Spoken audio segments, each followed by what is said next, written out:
हम ना एक ऐसे समाज में जीते हैं जहां पत्थर की मूरत को लगते हैं 56 भोग और भूखे नंगे तड़पते सो जाते हैं लोग। भूखे नंगे तड़पते सो जाते हैं लोग। मजदूर को मजदूर समझिए, मजबूर नहीं। गरीब को काम दीजिए, दान नहीं। और अगर दान देने के इच्छुक हैं तो जीते जी रक्तदान दीजिए और मरने के बाद अंग दान देकर किसी मरते हुए को जीवन दान दीजिए। यही सच्ची देशभक्ति और यही सच्चा राष्ट्र प्रेम है। ना सरकार मेरी है ना रब मेरा है, ना सरकार मेरी है ना रब मेरा है, और ना ही ये बड़ा सा नाम मेरा है। बस इतनी सी बात का गुरूर है मुझे कि मैं भारत की हूँ और ये भारत मेरा है और ये भारत मेरा है।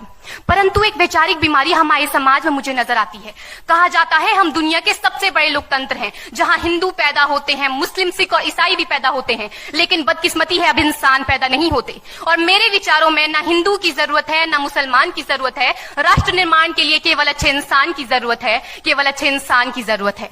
जरा सोच कर देखिए, ये पेड़ पौधे और शाखाएं भी परेशान हो जाएं अगर परिंदे भी हिंदू और मुसलमान हो जाएं। एक शैक्षणिक बीमारी भी हमारे समाज में मुझे नजर आती है, और बड़े ही आश्चर्य की बात है जिस देश ने पूरी दुनिया को तक्षशिला और नालंदा देकर के विश्वविद्यालय शिक्षा की बुनियाद रखी, आज विश्व के 100 सर्वश्रेष्ठ विश्वविद्यालयों में हमारा एक भी विश्वविद्यालय खड़ा नहीं हो पाता। जहां एक और हमारे पास IIT, IIM और NIT जैसे शिक्षण संस्थान हैं, तो वहीं दूसरी ओर इस देश के गरीबों को बेरोजगारी की जमात में खड़ा करने के लिए उनके हाथ में सर्व शिक्षा अभियान का झुंझुना पकड़ा दिया जाता है।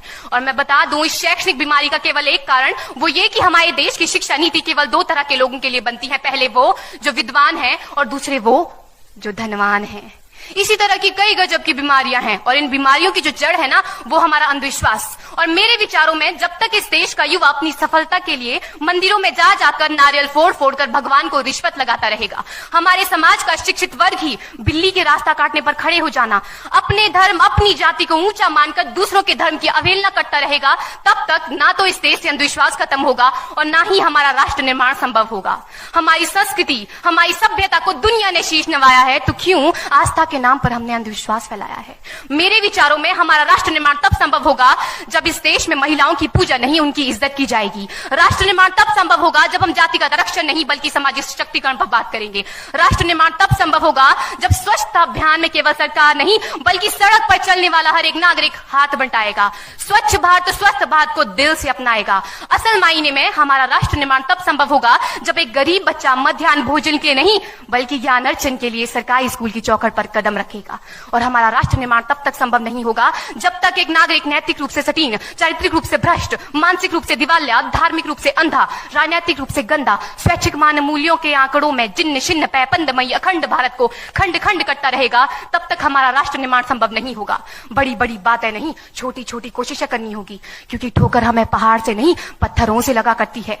I being an Indian, I being a student, I being a symbol daughter of this motherland feel proud to be an Indian। और मैं सैल्यूट करना चाहूंगी सरहद पर दिन रात हमारी रक्षा के लिए खड़े हर उस जवान को, इस देश की पुलिस, प्रशासन और किसान को, और इस देश के हर उस व्यक्ति को जो अपना काम पूरी ईमानदारी, पूरी मेहनत और पूरी लगन से करते हैं, जिनके बिना राष्ट्र निर्माण की कल्पना करना भी असंभव सा लगता है। और आज इस मंच पर पूरी जिम्मेदारी के साथ मैं भारत की बेटी ये कहती हूं कि हमारा राष्ट्र निर्माण तब संभव होगा जब हम सभी, मैं, आप, हम सब मिलकर प्रयास करेंगे, क्योंकि हमारे देश की जिम्मेदारी नहीं है हमें आगे ले जाने की, हमारी जिम्मेदारी है अपने देश को आगे ले जाने की, अपने राष्ट्र को आगे ले जाने की, अपने वतन को आगे ले जाने की। तो अंत में मैं बस यही कहना चाहूंगी, मेरा हिंदुस्तान महान था, महान है, महान रहेगा। मेरा हिंदुस्तान महान था, महान है, महान रहेगा। होगा हौसला सबके दिलों में बुलंद तो एक दिन पाकिस्तान भी जय हिंद कहेगा। पाकिस्तान ही क्यों, सारा जहान जय हिंद कहेगा, क्योंकि सारे जहां से अच्छा हिंदुस्तान हमारा,